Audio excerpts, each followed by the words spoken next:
Hey everyone, Internet PCS book reader here. Today I want to talk about Western Lane by Jay Tamur.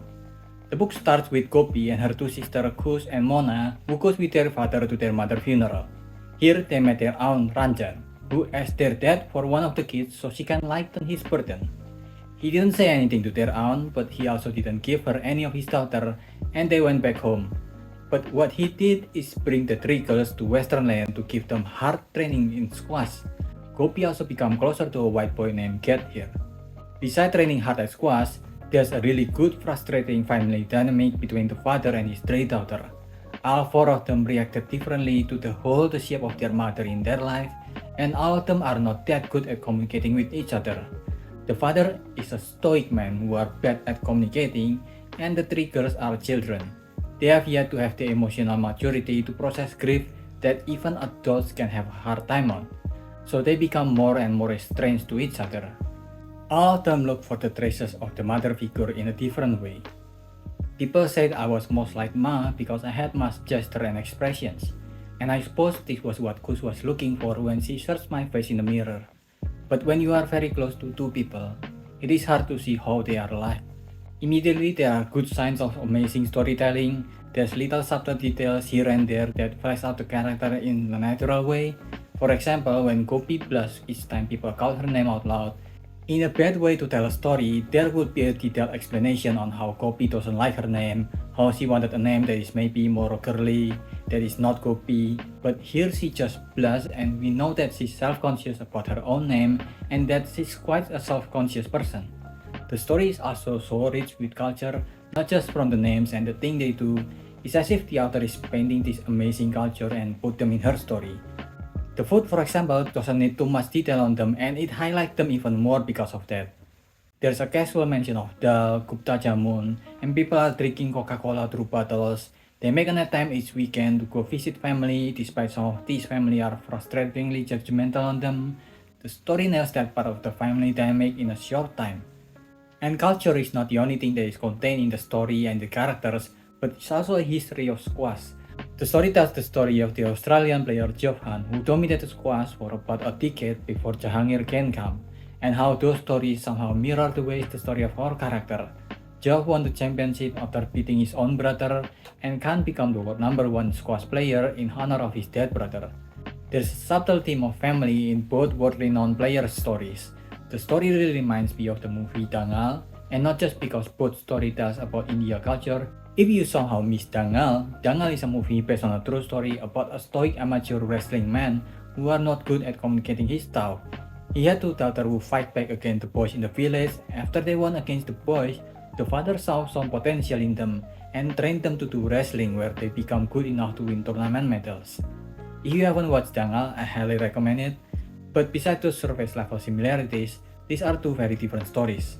Dangal's story focused mostly on the dynamic between the father-daughter relationship, while Western Lane focused on how the complexity of the whole situation affected the whole family. Besides pushing them to do squash, the father only becomes more busy and more unresponsive to the children. Kush, the eldest daughter, becomes the responsible adult of the house, caring more for the youngest Gopi. Gopi is in the threshold of growing up and the one that got into squash the most.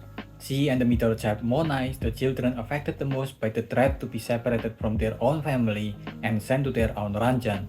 And Mona grows to be mean, especially since she's at that age where a lot of kids grows to be mean. The competitiveness of the game itself was translated into their family, with Mona being the worst at the game and Gopi being the best. Mona is getting more and more insecure about her place in the family. Well, all of this can be avoided if the father speaks to them as the adult in the family, but unfortunately, to be frank, he's really bad at talking to his own children. Meanwhile, Gopi is getting better and better at the game as he becomes closer to Jet. They both entered a squash tournament together, but you need to pay to enter the tournament and other expenses such as travel and paying for the training spaces. But as the family dynamic itself deteriorated, the financial situation of the family also got worse as the story progressed. The father got worse at doing his job. Most of the time he just spent his time writing letters and not talking to his children while ignoring his job. Mona at some point got motivated to do some part-time, but that doesn't last very long after her motivation are gone. She's gone back to her old ways at home. So it becomes only a matter of time before the family breaks down and a decision has to be made with Aun Ranjan. I think there are a lot of good parts to the story and the writing itself is really good actually, but some of the combination of choices made in the book does not blend well into the storytelling. We see the world through Gopi, and since she's the youngest, she becomes some sort of unreliable narrator in the story. We see everyone activities and choices only through Gopi's interpretation of them, so we don't know why the father don't respond a lot, we don't know why Kush just don't have a lot of screen time in the book compared to the others, we don't know how Gad felt about Gopi or about any of the sisters. It does not help that the character writing is just very slightly a bit lacking. The father, for example, I can kinda see where the story is trying to portray a man who just got his whole life plan extinguished because of the death of his wife, and he was not equipped to handle 3 children. He's also a stubborn person who becomes more quiet the more things are difficult, and he goes into his shell like a turtle the more he cannot handle things properly. A helpless man who are unable to provide for his family financially, mentally, and even physically. But because there are too many instances where his response is by not responding at all, what comes out of the story is a Charlie Chaplin character that are lost in a world where people talk and he responds with making funny faces. There's also some weird love triangle between Charlie Chaplin and the 2 other women in the story. Both of them are a single mother raising a child alone. One is an Indian woman who are going after the father after the death of the mother. She only appeared once in the story.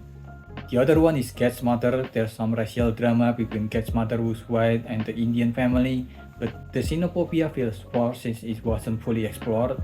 And then beside that, the family just does not talk to each other to a point that it feels weird. Sure, the dad might be that weird to think he's a telepath or something, but all 3 children also rarely talk to each other. Because of that, on the rare occasion when they do talk, it feels way more scripted than it should have been because it's like looking at a double rainbow. It's how rare it is. And it's not just this one weird family, but the entire world of the story feels like they refuse to talk. The world also feels like it's a really small world where nobody exists besides these people because of how rare people appear in the story. The one wild dog that appears once in the story don't even bark. He just stares at them menacingly, which I guess is kinda appropriate for a world where everyone just refuses to communicate. And unlike the Bee Sting, it doesn't feel like this is fully on purpose because in Bee Sting, there are still a lot of people talking to and with each other even if they're bad at it. In this story, there are no single character that feels like they can communicate normally, and it makes the story and the characters a lot more monotone. It's like these people are a set of characters in a game where they have a limited number of words they can spend each day and they need to use them sparingly. The author also tends to make some interaction into just Gopi summarizing what they are talking about, so the lack of communication in the world of this book becomes worse as a result. The book has a lot of potential, but it feels really undercooked, which is such a shame since some of the concept of what the story could have been looks really good. I give this book a 3. What do you think? Are you gonna read it? Did I miss anything? Leave your thoughts in the comment below and subscribe to the channel. That's about it.